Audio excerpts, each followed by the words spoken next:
렌삽하면 이거 10년밖에 못 쓰는데 너무 비효율적이지 않냐, 웬만하면 무리해서라도 라섹을 해주세요 하는 이런 렌삽에 대한 잘못된 상식 때문에 무리하게 라섹을 하시거나 아예 수술을 포기하시는 분이 있거든요. 세상을 밝게 보는 패스워드 강남 아이디안 꽝. 안녕하십니까. 내 아이디는 닥터온의 김중훈 원장입니다. 이번 시간에는 시력 교정 수술 방법 중에 하나인 렌삽, 렌즈 삽입술에서 잘못 알려진 정보에 대해서 하나씩 좀 따져보면서 설명드리는 시간을 갖도록 하겠습니다. 렌즈 삽입 수술, 렌삽이라고 하죠. 라식 라섹처럼 각막을 깎는 수술이 아니라 우리 안경을 축소시킨 렌즈를 눈 안에 삽입하는 수술입니다. 근시, 난시가 교정이 되고요. 40, 50대 분들 보시면 백내장 수술하고 렌즈 삽입술하고 헷갈리시는 분이 있어요. 사실 백내장 수술도 렌즈를 삽입하는 건 맞기 때문에 이거 렌즈 삽입술 아닙니다, 이거 헷갈리시면 안 됩니다, 그렇게는 말씀 안 드리는데 수술 방법이 다른다는 거는 말씀을 드리고, 백내장 수술은 렌즈 삽입술이라기보다는 렌즈 치환술입니다. 그래서 기존에 내가 가지고 있는 수정체를 제거를 하고 새로운 인공 수정체를 교체하는 수술이고요. 렌즈 삽입 수술은 수정체를 건들지 않고 렌즈만 쏙 넣는 수술이에요. 그 렌즈를 빼면 원상 복귀가 된다는 거죠. 예전에는 렌즈 삽입 수술하면 부작용이 있는 거 아니냐고 해서 대부분 안 하셨는데, 요즘에는 라식 라섹이 되는데도 렌삽을 하는 경우도 많아지는 추세고요. 근데 이제 렌즈 삽입술에 대해서 잘못 알려진 얘기들이 되게 많아서 거기에 대해서 오늘 좀 얘기를 나눠보도록 하겠습니다.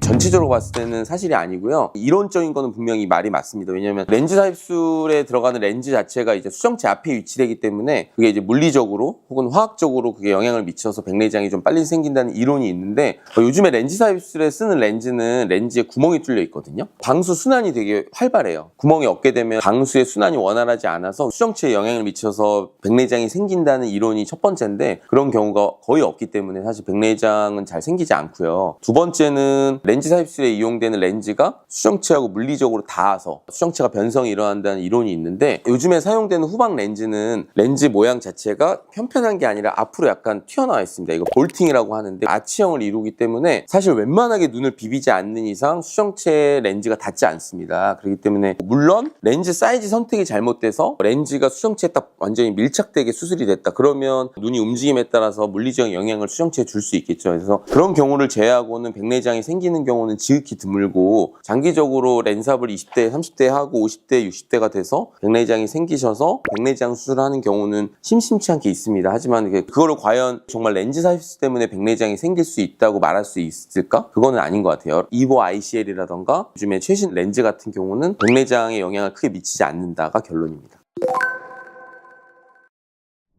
렌삽하면 이거 10년밖에 못 쓰는데 너무 비효율적이지 않냐, 웬만하면 무리해서라도 라섹을 해주세요 하는 부모님도 있는데, 그건 완전히 잘못된 얘기고요. 우리 렌즈 삽입술에 이용되는 렌즈는 눈에 아주 오래 둬도 전혀 거부 반응이 없고 변성이 생기지 않는 렌즈입니다. 렌즈 삽입술의 수명이 정해져 있다는 얘기가 왜 나왔는지 생각을 해보면, 렌즈 삽입술을 20대 때 하고 나서 40대 후반이나 50대 백내장이 생기는 경우에는 기존에 삽입된 렌즈를 제거해야 되거든요. 그런 경우에 좀 이런 얘기가 나온 것 같아요. 그래서 원칙적으로는 렌즈 삽입술의 렌즈는 수명이 있는 게 절대 아닙니다. 백내장이나 노안이 문제가 아니라면 계속 끼고 계셔도 전혀 문제없는 렌즈이기 때문에 수명이 딱 10년으로 정해져 있다고는 전혀 틀린 내용입니다. 수명이 정해져 있지 않다고 하셨는데, 그러면 사망시까지 렌즈 삽입술 렌즈가 껴져 있는 경우도 있을까요? 이론상으로도 평생 갈 수 있죠. 제가 말씀드리는 건 렌즈의 재질이나 렌즈 삽입술을 하신 분을 장기간 관찰했을 때 렌즈가 변성이 되거나 수명이 정해져 있는 건 아니라는. 근데 이제 그 전에 백내장이 당연히 생기죠. 그때 60대, 70대가 되면 백내장이 생기고 당연히 노안이 오기 때문에 그 사이에는 뺄 수밖에 없겠죠.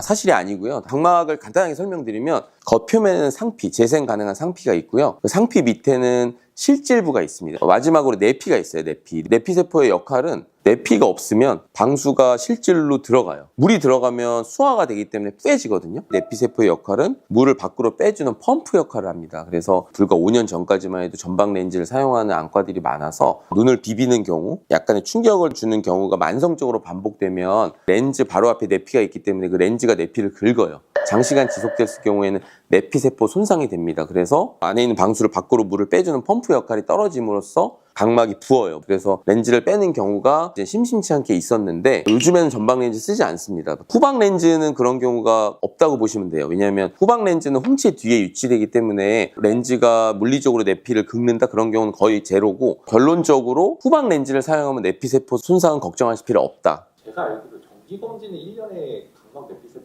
받아야 되는 걸로 알고 있는데 이건 왜 받아야 돼요? 후방 렌즈가 내피세포에 안전하다고 해도 사실 살다 보면 정말 충격을 받을 수가 있잖아요. 돌다리도 두드려 본다는 의미에서 1년에 한 번 정도는 정기검진을 하고요. 내피세포가 좀 손상이 되더라도 어느 개수 이하로 떨어지지 않으면 렌즈를 빼면 상관없거든요. 내피세포가 예를 들어서 1500개 미만이면 저는 제거를 고려하는데, 그런 점 때문에 정기검진을 하는 거지 내피세포가 무조건 손상이 돼서 1년마다 검사를 한다 그런 건 아니니까 오해는 없으셨으면 좋겠어요. 그런 경우는 정말 드문데, 일단은 내피세포가 1500개 미만으로 떨어지면 렌즈를 빼는 걸 고려해 볼 수 있어요. 그래서 렌즈 제거가 첫 번째 치료법이고, 그거를 넘어서서 막 내피세포가 많이 손상이 됐어요. 각막 이식이라고 들어보셨을 거예요. 옛날에 눈을 떠요라는 MBC 프로그램에서 각막 이식도 많이 달아줬는데, 각막 중에서도 내피만 이식하는 방법이 예전부터 좀 있었습니다. 좀 어려운 내용인데 D색이다 뭐 D맥이다 여러 가지 방법이 개발이 돼 있었는데 그게 실질적으로 많이 이루어지는 않았는데, 요즘에는 렌삽에 의한 내피세포뿐만 아니라 내피세포 장애에 의해서도 많이 손상이 되는 경우가 있거든요. 그런 경우에는 그 내피세포만 이식하는 경우가 되게 많이 개발이 돼 있고 요즘에 많이 이루어져 있거든요. 그래서 그런 경우에는 내피세포 이식이 유일한 치료법이 될 수 있고, 각막 전체 이식보다 내피세포 이식이 훨씬 더 간편하고 회복이 빠르고 예후가 좋거든요. 그래서 렌삽을 생각하면서 내피세포 이식을 생각하진 않아요, 저는. 하지만 이제 질문을 하셔서 대답을 드리는 거고, 설사 뭐 렌삽 때문이 아니라 여러 가지 이유에서 내피세포가 손상이 된 경우도 치료법은 실제로 존재하고 많이 이루어지고 있다. 너무 걱정은 크게 안 하셔도 될 것 같습니다. 부작용이라기보다는 충분히 일어날 수 있는 현상에 대해서 두 가지를 말씀드리면, 첫 번째는 우리가 이제 렌즈 삽입술에 이용하는 렌즈가 토릭 렌즈라고 있어요. 그 난시 교정 렌즈가 있는데 그 렌즈에 눈금이 그려져 있습니다. 그래서 그 눈금을 눈의 축에 맞춰서 딱 돌려놔요. 근데 이제 아주 간혹 선모체 고랑이라고 렌즈가 들어가는 그 위치가 우리가 예상했던 것보다 크거나 좀 정상적이지 않은 경우에는 그 렌즈가 돌 수 있거든요. 그러면 이제 축이 바뀌기 때문에 굉장히 어지러워하고 시력의 질이 떨어지거든요. 시력도 안 나오고. 사실 이거는 부작용은 아니에요. 드물지만 이거는 충분히 일어날 수 있는 현상이고, 수술이 뭐 1분도 안 걸려요. 뭐 30초밖에 안 걸리기 때문에. 그리고 나서 문제없는 경우가 거의 반 이상이고, 그리고 나서 또 축이 돈다. 그런 경우에는 이제 렌즈 교체를 합니다. 한 사이즈 큰 걸로 하거나, 혹은 이제 난시 교정용이 아닌 넌토릭 렌즈로 교체를 한 다음에 잔여 난시를 라섹으로 교정을 하는 수술을 하기 때문에, 그런 경우에는 전혀 후유증 없이 문제가 해결이 되기 때문에 난시 교정용 렌즈를 사용했을 때 일어날 수 있는 현상이기 때문에 말씀을 드립니다. 그리고 이것도 드물게 수술하고 나서 하루 이틀 이내에 안압이 오르는 경우가 있어요. 우리 눈의 선모체 고랑의 크기가 다양하기 때문에 눈에 따라서 렌즈 사이즈를 결정하는데,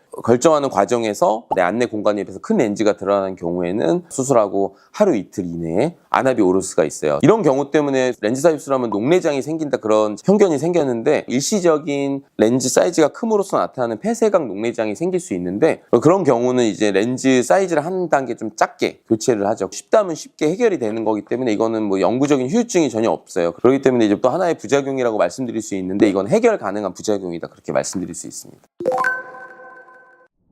일단은 뭐 경험이 많아야겠죠, 당연히.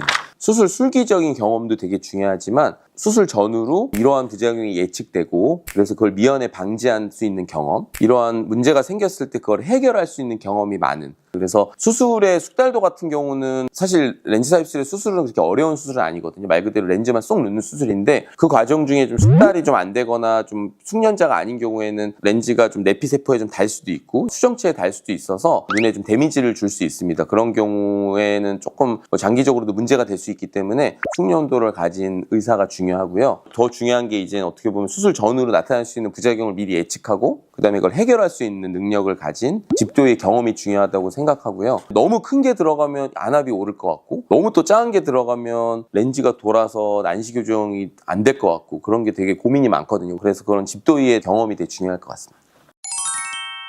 그래서 오늘은 렌즈 삽입술에 대해서 잘못 알려진 편견, 상식에 대해서 좀 알아보는 시간을 가졌고요. 숙련된 전문의한테 수술을 받으시고 그렇게 되면 부작용이 일어날 가능성도 적고요. 설사 부작용이 일어나더라도 대처가 충분히 가능한 수술이기 때문에 너무 걱정하지 마시고, 정말 렌삽을 하면 좋을 눈인데 이런 렌삽에 대한 잘못된 상식 때문에 무리하게 라섹을 하시거나 아예 수술을 포기하시는 분이 있거든요. 그래서 그런 분들이 이런 영상을 좀 보시고 생각을 좀 바꾸셨으면 좋겠고, 렌삽에 대해서 좀 더 궁금하신 내용이 있으면 언제든지 댓글에 남겨주시면 친절하게 성심성의껏 답변 남겨드리도록 하겠습니다. 오늘 영상은 여기까지고, 오늘도 여러분들 모두들 잘 봐요.